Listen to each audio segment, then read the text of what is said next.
पता चला। फिर मैं उस एसपी से कांटेक्ट में था, उन्होंने बोला कि अभी 2 दिन दुबई में रहकर ये नेपाल चला गया। हम तब भी नहीं मान रहे हैं। नेपाल वाला, दुबई में तो चार पाकिस्तानी फिर हैं। हाँ। नेपाल में कौन है? नेपाल में वो कह रहा था 2 दिन वो बहुत अच्छा काम कर रहा था। आज सुन रहे थे, बोलता है इधर भाई ये तुम्हारा बच्चे 2 दिन के बाद ये नेपाल का वीजा 15 दिन के लिए लेकर गए। 15 दिन क्या, अभी तो हमने बोला वक्त लिया था, गुजर गया 1.5 माह। हाँ, तो 2 माह हो रहे हैं। नेपाल का वीजा भी एक्सपायर हो गया। नेपाल का वीजा भी एक्सपायर हो गया। ये कहीं फंसा हुआ है या किसी ने अगवा किया, कहीं होटल पे, आप कहीं उधर इसको ढूंढो। तो हमारा तो कोई जानने वाला था ही नहीं कि हम कैसे कह सकते हैं। दुबई में तो 4 बंदे फिर रहे, कोई फोन करके पता करवा लेता है। नेपाल में कौन जाएगा? ये कह रहा था कि सीमा कह रहा था हैदर ने हमारी बात नहीं की। मैंने शुरू से लेकर मैं ऐसा पीछा करते आ रहा हूँ, मेरे पास प्रूफ है। इस जहाज पे गया वो मैं आपको अभी दिखा रहा हूँ। सीमा जिस तरह हिंदी बोलती है, सीमा जिस तरह बोलती है, ये जो कुछ करती है, आपने उसके साथ जाहिर आपसे ज्यादा करीब कोई भी नहीं रहा। कोई भी नहीं ना, उस टाइम मोबाइल भी नहीं था यार। तो आपने कभी उसके अंदर ये चीज नहीं देखी? मैं क्या कह रहा हूँ, सीधा साधा घरों में औरत छोटा मोबाइल होता था यार, कोई टच मोबाइल। जब मैं इधर आया पैसे कमाया तब उनके पास भेजा अपने लिए कि आप बात कर सको। बात सही है, बात सही है। यानी आपने भी नहीं था, आप लोग आपने अपनी बर्बादी उसको खुद खरीद के। हाँ जो यार, आप मसलन आपके गांव पे बहन है, बेटी है, भाई है, मोबाइल हर कोई टच लेकर देते हैं ना। और जाहिर सी बात है आपको तो ज्यादा जरूरत है क्योंकि आपने बात करनी है। हाँ, बच्चे देख रहे हैं, अपनी बीवी से बात कर रहे हैं, तो टच स्क्रीन की जबान जो है वो आपको बिल्कुल सही बात है। तो बच्चों से बात करते थे, हर चीज हर वक्त। अच्छा, ये तकरीबन आप सऊदी अरेबिया में कब आए? मैं तकरीबन कोरोना से पहले 2019। 2019 के एंड में। जी। अच्छा, उसके बाद आपका राब्ता रहा उसके साथ? बिल्कुल कांटेक्ट में थे, बातचीत हर चीज। हमने एक छोटा सा घर लिया, तो उधर से तकरीबन 2.5 साल पहले तो हमने अपना घर लिया। घर इसने दिखाया, पैसे अदा किए। उस टाइम हमने तकरीबन लिया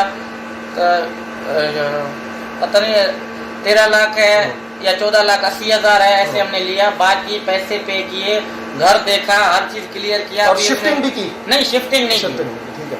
वो अभी ऐसा था कि ये ऊपर मालिक मकान हमारे बहुत अच्छे थे, छोटे बच्चे अकेले थे, नीचे मालिक उनका कोई औलाद नहीं था, एक बेटी था। उन्होंने बड़ा प्यार दिया। मेरी जो है फरी को वो अपना बेटी मानता है। वो बाड़े का दूध का दुकान है उनका, वो बहुत शरीफ थे। हमने बोला उधर का किराया इधर मिल रहा है, वो इधर का किराया यहाँ से देते हैं। और ये घर जो है मोहल्ले में भी किसी को अंदाजा नहीं हो सका, क्योंकि देखिए सीमा के बारे में लोग बहुत कुछ कहते हैं, बहुत सारी बातें हैं कि वो ब्यूटी पार्लर में काम करती थी, वो ऐसा कुछ नहीं, भी नहीं। घरोली औरत था। अभी जो जाने के बाद 1000 सवाल तो उठाएंगे ना, कोई भी। आप उस पे सब राइट भी कर रहे हैं, गलत था तो शायद जाता होगा। अब देखिए, अगर हैदर भाई जो है वो सीमा पर किसी किस्म की, अगर देखे ना, इनसे ज्यादा क्लोज कोई भी नहीं रहा। नहीं, अगर ये कोई बात करें उसके मुतालिक कि हाँ वो ऐसी थी या उसका कैरेक्टर ऐसा था, तो सब 3-4 बच्चे हुए हैं, फिर उसके बाद इतना जिंदगी का अरसा गुजरा है, उसमें अगर इन्होंने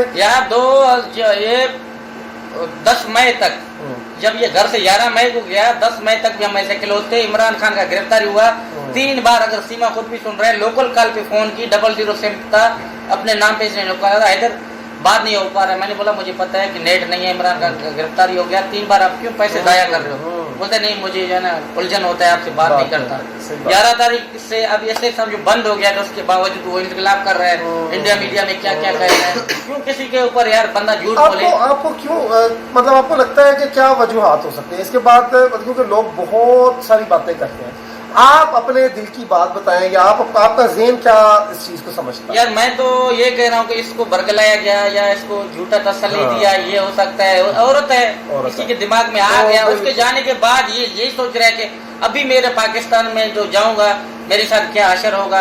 लोग डरा रहे भी हैं, धमका रहे भी हैं, क्योंकि वो हिंदुस्तान के लोग कुछ ऐसे हैं, सबका नहीं कहते कि वो पाकिस्तान खिलाफ नारे लगवाना, उनको और तजलील कर रहे हैं कि अपने मुल्क के खिलाफ कर रहे हैं उसके साथ। उनके बातों में आ रहा है। मतलब वो ये है कि अब जा रहा है। अभी वो होता ऐसे होता है ना कि बंदा जब दलदल में खड़ा होता है ना, तो वो कहता है मैं अभी निकल जाऊंगा बाहर, लेकिन वो आहिस्ता आहिस्ता जमीन के अंदर धंसता जाता है। तो वो अब शायद इस नहज पे पहुंच गई है कि अगर मैं वापस गई तो मेरे साथ ये हो जाएगा, अब मुझे यहाँ से वापस नहीं जाना।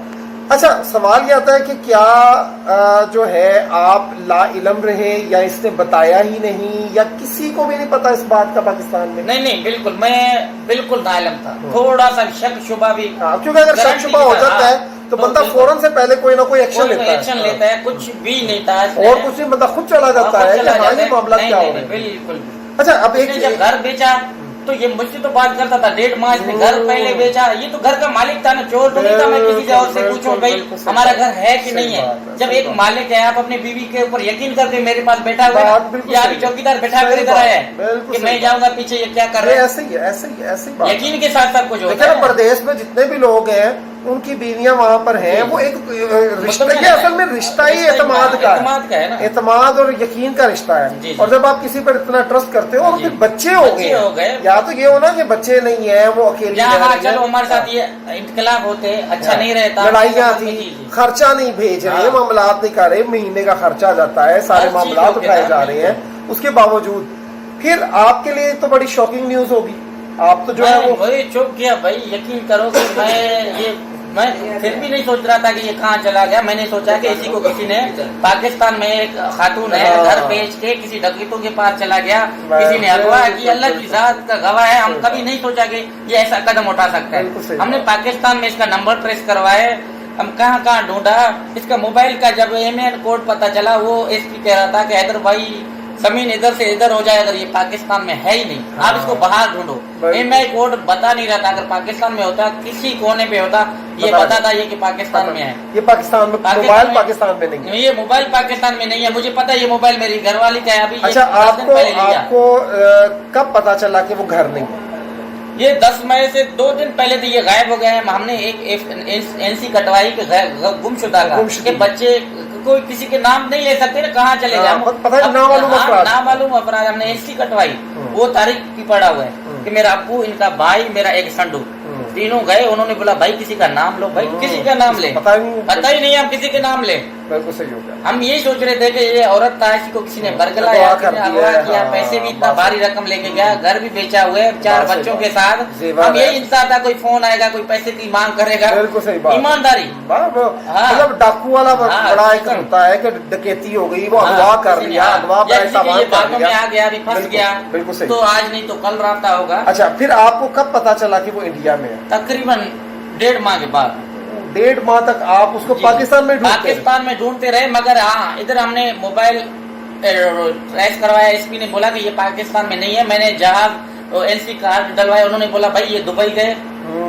हाँ दुबई गए, हम नाम देहात के लोग मानते नहीं दुबई कौन है हमारा, यकीन मानो। बिल्कुल सही वो कहते भाई दुबई गए, हमने बोला कोई हमारा है ही नहीं, दुबई जा कैसे सकता है ना, रिश्तेदार है, तसव्वुर में नहीं आ सकता दुबई कहाँ पहुंच गई। हम उस बात को लेते ही नहीं थे। वो बोलता है भाई इधर, इसको इधर नहीं ढूंढो, आप कहीं बाहर ढूंढो। तो बाहर हमारे कोई रिश्तेदार हो, चलो यार, कोई अपनों से कोई कर जाता है ना हमारा जान ना पहचान, हम कैसे कहेंगे ये चला जाएगा। बिल्कुल सही बात है। फिर आपको 1 माह बाद कैसे पता चला? फिर मैं उस एसपी से कांटेक्ट में था, उन्होंने बोला कि अभी 2 दिन दुबई में रहकर ये नेपाल चला गया। हम तब भी नहीं मान रहे हैं। नेपाल वाला, दुबई में तो 4 पाकिस्तानी फिर हैं, नेपाल में कौन है? नेपाल में वो कह रहा था 2 दिन, वो बहुत अच्छा काम कर रहा था। आज बोलता है इधर भाई ये तुम्हारा बच्चे 2 दिन के बाद ये नेपाल का वीजा 15 दिन के लिए लेकर गए। 15 दिन क्या, अभी तो हमने बोला वक्त ज्यादा गुजर गया, 1.5 माह, 2 माह हो रहे हैं। नेपाल का वीजा भी एक्सपायर हो गया। नेपाल का वीजा भी एक्सपायर हो गया, ये कहीं फंसा हुआ है या किसी ने अगवा किया, कहीं होटल पे, आप कहीं उधर इसको ढूंढो।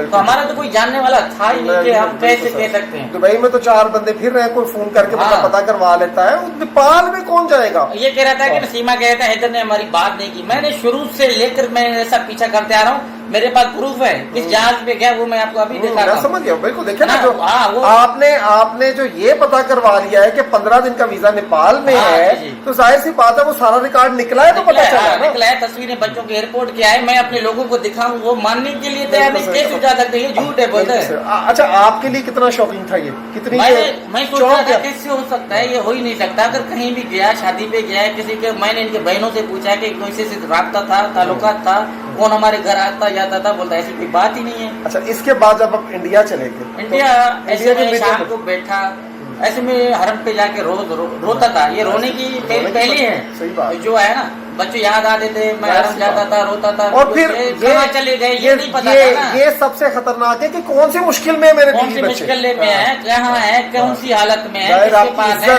बच्चे मर गए हैं।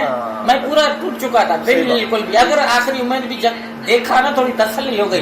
चलो ये तो कैसे भी जिंदा है, है, माशाल्लाह। कैसी हालत में है, ठीक मना जिंदा तो है ना, मैंने हाँ। देखा। तो आपने मोबाइल पे देखा वीडियो? मोबाइल पे वीडियो पे देखा, फिर इधर इंडिया के लोग रह रहे थे डायरेक्ट उसी टाइम मैंने उनको ये वीडियो सेंड की। मैंने बोला, बोलता हाँ नोटिया में ये जेल थाना है, हर चीज है। मैंने बोला फौरन मेरा राब्ता करो यार, मेरे बच्चे उधर हैं। उन्होंने बोला हकीकत तुम्हारे बच्चे? मैंने बोला हाँ। फिर मेरी बात हुई उनसे, एक वकील साहबा था, वो उधर गया दूसरे दिन रात को, ये पकड़े गए, दूसरे सुबह ही मेरा बंदा उधर गया। बिल्कुल ठीक है। तो उन्होंने बोला अगर ये चाहेंगे तब मुलाकात होगी, अगर नहीं चाहेंगे तो मुलाकात नहीं होगी। मतलब उनकी चाह उसने नहीं बोला? नहीं, उन्होंने बोला कि हमें कोई बात नहीं करनी। वो लेडीज मोहतरमा वापस चला आया। दूसरे दिन उन्होंने बोला 8:40 पे इनका बेल है, मैं फिर भी जाऊंगा, आपसे बात करने की कोशिश करूंगा। ये गया उधर, बोलते वो जैसे उसने सुना कि हैदर, वो छुप गया, हैदर हैदर का इधर। हाँ तो बात मैं फिर ये सोचा, ये हैरान करने वाली बात है, जब मैं बात करना चाह रहा हूँ अभी मेरे से बात नहीं कर रहे मेरे बच्चे। ये आपके लिए ये ज्यादा परेशानी होगी कि इसका मतलब है कि कोई ना कोई मसला इसकी तरफ से खराब है। कोई खराब है ना, कोई बात करना नहीं चाह रहे। अभी तो हमें कोई पता नहीं है ना, सज्जन है क्या है, कोई बात का पता ही नहीं है। आपको यही अभी तक आपको सूरत हाल का ही नहीं पता कि हुआ क्या है, कौन सी कैसे, वो तो आपने उससे पूछना था। जी जी बिल्कुल। तो इसमें बात नहीं करना। एक वॉइस रिकॉर्ड की, वो अभी भी मेरे ख्याल में सोशल मीडिया में चल रहे थे। हैदर खुदा के लिए जैसे भी हैं, जिस हाल में हैं, हमारे को अपने हाल पे छोड़ो। भाई कैसे आपके हाल में छोड़ू, बताओ तो सही कुछ। आज तक बात नहीं हुई। फिर ये मीडिया में हमारी बेसबाजियां दूर दराजियां होते गए। आप खुद बात भी तो फिर तो मामला जो है वो हाथ से निकल गया। मीडिया में आ गई, आप लोगों को पता है उसको कभी क्या करवा रहे हैं, कभी क्या करवा रहे हैं। ये असल स्टोरी है, ये वो हकीकत है जो कि हैदर भाई ने, देखिए हैदर भाई ने सीमा की जात पर कोई बात नहीं की, उसने कोई किरदार कशी नहीं की, कुछ भी नहीं किया। उन्होंने जो हकायक, जो सच बात है वो बताई है, A to Z, अपनी शादी से लेकर और ये गुमशुदगी तक और फिर उसके मिलने तक। उसके बाद की कहानी तो फिर सोशल मीडिया क्या, प्रिंट मीडिया क्या, इलेक्ट्रॉनिक मीडिया क्या, कोई कहां से लेके जाए, कोई कौन सा रुख दे। उसने हर किसी ने फिर इस केस को अपने जाती मकासद के लिए, अपने जाती फायदे के लिए इस्तेमाल किया है। लेकिन हकीकत बात ये है कि जो असल हकायक है वो ये है।